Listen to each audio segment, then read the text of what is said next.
بسم اللہ الرحمن الرحیم الحمد للہ المنزہ من امکان الکذب والصلاة والسلام علی رسولہ المنزہ من امکان المثل۔ مصنف علیہ رحمہ یہاں سے مذکر اور مؤنث کے تعلق سے بیان کرتے ہوئے فرماتے ہیں، بدا کے اسم بر دو صنف است، جان لو کہ اسم دو قسم پر ہیں۔ یہاں اسم سے مراد اسم متمکن ہے۔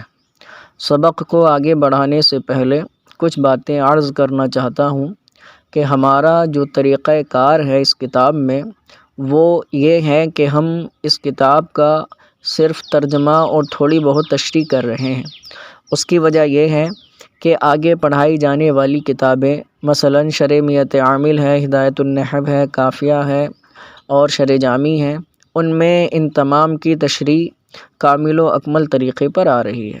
اگر اس کتاب میں خوب تشریح کی جائے تو اس کا فائدہ تو نہیں ہوتا، لیکن نقصان ضرور ہوتا ہے کہ مبتدی طلباء پر، یعنی ابتدا کرنے والے جو طالب علم ہوتے ہیں، ان پر یہ چیز دشوار ہو جاتی ہے اور ان کو ایسا لگتا ہے کہ یہ فن بہت دشوار ہے، بہت مشکل ہے، جس کی وجہ سے ان کا ذہن منتشر ہو جاتا ہے۔ اور میرا خود کا مشاہدہ ہے کہ وہ طلباء جو ہے، اکثر طلباء ایسے ہوتے ہیں جو پڑھائی سے بیزار ہو کر اس کو چھوڑ دیتے ہیں۔ تو ہمارا طریقہ کار یہ رہتا ہے کہ جس طرح کی کتاب ہوتی ہے اور جیسے مخاطبین ہوتے ہیں، طالب علم ہوتے ہیں، ویسے ہی جو ہے ہم کتاب کی تشریح کرتے ہیں۔ تو چونکہ اس کو پڑھنے والے کوئی عالم و فاضل یا بڑی جماعت کے طلباء نہیں ہوتے، چھوٹی جماعت کے اور ابتدائی طلباء ہوتے ہیں، تو ان کے ذہن کے اعتبار سے ہم اس کی تشریح کریں گے۔ اور اگر کوئی طالب علم تحقیق کرنا چاہتا ہے تو اسکرین پر ہمارا نمبر موجود ہے، آپ واٹس ایپ کے ذریعے، کال کے ذریعے، ایس ایم ایس کے ذریعے جب چاہیں آپ سوال کر سکتے ہیں۔ انشاءاللہ تعالی جواب آپ کو اس طرح سے جواب دیا جائے گا کہ آپ مطمئن ہو جائیں۔ تو اس کتاب کا طریقہ کار آپ سمجھ چکے ہیں کہ ہم بس ترجمہ کریں گے اور ہلکی پھلکی اس میں تشریح کریں گے تاکہ آپ پر یہ کتاب کو سمجھنا، پڑھنا یہ دشوار نہ ہو، شاق نہ ہو، اور آپ کے اندر ایک دلچسپی بنی رہے اور آپ آہستہ آہستہ اپنی منزل کی طرف قدم بڑھاتے رہیں۔ تو مصنف علیہ رحمہ فرماتے ہیں، بدا کے اسم بر دو صنف است، جان لو کہ اسم دو قسم پر ہے، مذکر و مؤنث، مذکر اور مؤنث، یعنی اس میں متمکن کی دو قسمیں ہوتی ہیں، مذکر اور مؤنث۔ جو بھی اس میں متمکن ہوگا وہ یا تو مذکر ہوگا یا مؤنث ہوگا۔ اب دونوں کی تعریف بیان کریں گے اور علامتیں بھی ذکر کریں گے کہ ہم کیسے پہچانیں گے کہ کون سا اس میں متمکن مذکر ہے اور کون سا اس میں متمکن مؤنث ہے۔ فرماتے ہیں، مذکر آست کے درو علامت تانیث نہ باشد۔ مذکر آست وہ ہے کہ درو جس میں علامت تانیث کی علامت نہ باشد نہ ہو، یعنی مذکر وہ اسم ہے، وہ اسم متمکن ہے جس میں علامت تانیث نہ ہو، چوں جیسے رجل۔ تو رجل جو ہے وہ اسم متمکن مذکر ہے، کیوں؟ اس لیے کہ اس میں علامت تانیث نہیں۔ وہ مؤنث، اور دوسری قسم کیا بیان فرمائی تھی؟ مؤنث۔ مؤنث آست، مؤنث وہ ہے کہ درو جس میں علامت تانیث کی علامت باشد ہو، چوں امراتن، جیسے امراتن۔ تو امراتن یہ اس میں متمکن ہے اور اس میں علامت تانیث موجود ہے، اس وجہ سے یہ مؤنث ہے۔ تو بیان فرما دیا کہ اسم کی دو قسمیں ہیں، مذکر اور مؤنث۔ مذکر جس میں علامت تانیث نہ ہو، مؤنث جس میں علامت تانیث ہو۔ تو مذکر اور مؤنث دونوں کی تعریف میں علامت تانیث کا ذکر آیا۔ مذکر میں علامت تانیث نہیں ہوتی ہے، مؤنث میں علامت تانیث ہوتی ہے۔ تو علامت تانیث ہوتی کیا ہے؟ تو علامت تانیث یعنی وہ تانیث کی علامت، مؤنث بنانے والی علامت۔ تو اب بتاتے ہیں کہ ہم کیسے پہچانیں گے۔ تو پہچان کا طریقہ بتاتے ہیں کہ علامت تانیث چار ہیں۔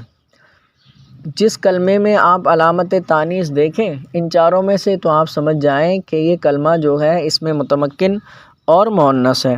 تو اب یہاں پر بیان فرماتے ہیں کہ علامت تانیث چار است، علامت تانیث چار ہیں۔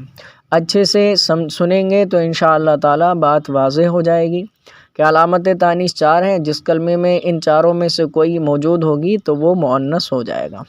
فرماتے ہیں، پہلی علامت کیا ہے؟ تا۔ تو اس تا کو گول والی تا بھی کہتے ہیں اور تائے مدورہ بھی کہا جاتا ہے۔ تو جس کلمے میں تائے مدورہ ہوتی ہے وہ کلمہ مؤنث ہوتا ہے۔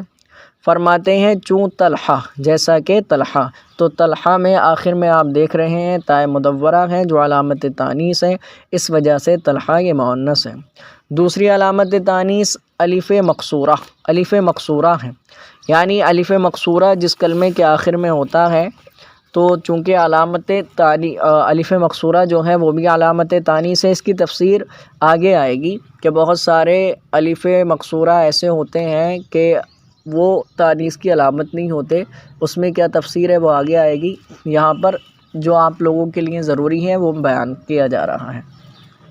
تو فرماتے ہیں الف مقصورہ، مقصورہ یعنی قصر کیا ہوا، روکا گیا، اس کو زیادہ نہیں کھینچا جاتا، اور اس کے لکھنے کی شکل یہ ہے کہ یا اور یا کے اوپر کھڑا زبر لگا دیا جاتا ہے۔ تو فرماتے ہیں الف مقصورہ ہو تو یہ بھی علامت تانیث ہے، چوں حبلہ، جیسا کہ حبلہ، و الف ممدودہ، اور تیسری علامت تانیث ہے الف ممدودہ، چوں حمراء، الف ممدودہ یعنی وہ الف جو کھینچا گیا ہو۔ اب اس کی پہچان کیا ہے کہ الف مد کے بعد حمزہ ہو، تو یہ بھی کیا ہے علامت تانیث ہے، جیسے حمراء۔ تو حبلہ یہ حمل والی عورت کو کہا جاتا ہے، یعنی حاملہ عورت کو، اور حمراء سرخ رنگ والی عورت کو کہا جاتا ہے۔ تو یہ الف مقصورہ اور الف ممدودہ یہ بھی علامت تانیث ہیں۔ تو کتنی علامت تانیث ہو گئی؟ 3۔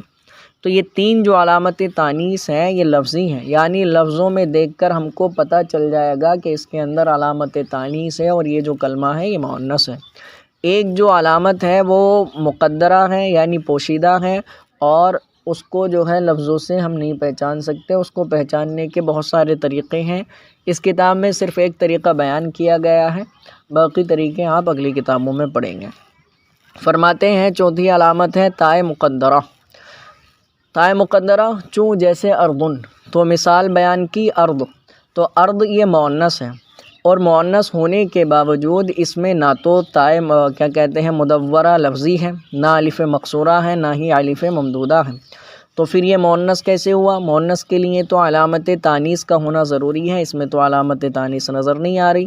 تو فرماتے ہیں کہ علامت تانیث اس میں لفظی نہیں ہے بلکہ مقدر ہے، پوشیدہ ہے۔ وہ کیا ہے کہ دراصل اردتن بودا است، کہ یہ اصل میں اردہ تھا، کیا تھا؟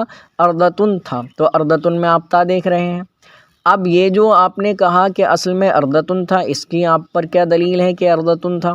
کہتے ہیں بدلیل اریدہ، اریدہ کی دلیل سے، کہ اریدہ یہ تصغیر ہے، اور تصغیر کا کام کیا ہوتا ہے؟ زیرا کہ تصغیر اسمارا باصل خود برد، اس لیے کہ تصغیر اسمارا اسموں کو باصل خود اپنی اصل کی طرف برد پھیر دیتی ہے، اپنی اصل کی طرف لے جاتی ہے۔ یعنی تصغیر کا کام یہ ہوتا ہے کہ وہ جو ہے جو بھی اسم ہوتا ہے، جس اسم کی آپ تصغیر لائیں گے تو اس تصغیر لانے کی وجہ سے اس اسم کی اصل پتہ چل جائے گی کہ اصل کیا تھی۔ تو اردن کی جب تصغیر لائے اریدہ آئی تو پتہ چلا کہ اصل جو ہے اردتن ہے۔ سمجھ گیا نا بیٹا؟ وَإِرَا مؤنث سماعی گویند، اور اس کو مؤنث سماعی کہتے ہیں۔ مؤنث سماعی اور مؤنث معنوی دو نام ہیں اس کے۔ کون سے مؤنث کے؟ کہ وہ مؤنث جس میں تائے مقدرہ ہو تو اس مؤنث کو مؤنث سماعی اور مؤنث معنوی کہا جاتا ہے۔ تو یہاں مذکر اور مؤنث کے تعلق سے بیان فرما دیا۔ اب مؤنث کی 2 قسمیں ہیں، ان قسموں کو بیان کرتے ہوئے فرماتے ہیں کہ بدا کے مؤنث بر 2 قسم است، جان لو کہ مؤنث 2 قسم پر ہیں، حقیقی و لفظی، مؤنث حقیقی اور مؤنث لفظی۔ آپ طلبہ کو پریشان ہونے کی بالکل ضرورت نہیں ہے، بہت آسان اور کیا کہتے ہیں بہت سہل یہ فن ہے۔ بس اتنا ہے کہ ابتدا میں آپ کو الجھن میں نہیں پڑنا ہے، ہلکا ہلکا آپ سمجھتے ہوئے چلے، جب تھوڑا تھوڑا آپ کے سمجھ میں آنا شروع ہو جائے گا تو اتنا مزیدار یہ فن آپ کو لگے گا کہ آپ اس میں اس طرح سے لگ جائیں گے، اس طرح سے لگ جائیں گے کہ آپ کو دوسرے فنوں میں مزہ ہی نہیں آئے گا۔ واقعی بہت مزیدار فن ہے، لیکن یہ ہے کہ آپ کو ابتدا میں الجھن میں نہیں پڑنا ہے، پہلے اس کو یاد کر لینا ہے۔ اس کتاب کو آپ اچھے سے یاد کریں گے تو آگے آپ شرح میت عامل اور ہدایت النحو جب آپ پڑھیں گے تو آپ کو پڑھتے ہوئے بہت مزہ آئے گا۔ شرط یہ ہے کہ یہ کتاب یاد ہونی چاہیے، الجھن میں آپ کو نہیں پڑھنا ہے۔ اللہ اس کے رسول کا نام لے کر آپ جو ہے آگے بڑھتے رہیں، انشاءاللہ تعالی آپ کامیاب ہو جائیں گے اور اپنی منزل مقصود تک پہنچ جائیں گے۔ تو فرماتے ہیں مؤنث کی دو قسمیں. مؤنث تو بیٹا آپ کے سمجھ میں آ گیا کہ جس میں علامت تانیث ہو وہ مؤنث ہوتا ہے، وہ کلمہ کیا ہوتا ہے؟ مؤنث ہوتا ہے. اب علامت تانیث بھی آپ نے سمجھ لی. اب جب کلمے کا مؤنث ہونا متعین ہو گیا کہ یہ کلمہ مؤنث ہے، یہ اسم مؤنث ہے، تو اب آگے بتاتے ہیں وہ جو مؤنث جو اسم ہوگا اس کی دو قسمیں ہیں. مؤنث بر دو قسم است. مؤنث دو قسم پر ہیں، حقیقی و لفظی. مؤنث حقیقی اور مؤنث لفظی. تو مؤنث کی کتنی قسمیں ہوں گی بیٹا؟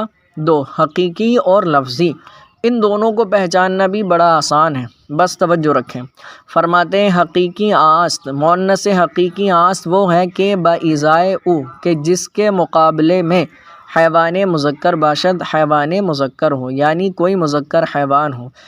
مؤنث کا لفظ بولا، مؤنث کا اسم ہے اور اس کے مقابلے میں کوئی جاندار مذکر ہے. کون بیٹا؟ حیوان مذکر سے مراد جاندار مذکر ہو، ذی روح مذکر ہو، تو اس مؤنث کو مؤنث حقیقی کہا جاتا ہے. چوں جیسے امرأۃن، جیسے امرأۃن. تو یہ جو امرأہ ہے آپ دیکھ رہے ہیں امرأۃن کو، تو یہ مؤنث ہے.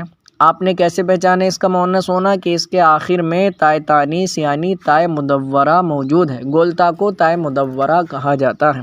تو امرأۃن کو ہم نے دیکھا تو اسے پہچان لیا یہ مؤنث ہے، کیوں؟ اس کے آخر میں علامت تانیث موجود ہے.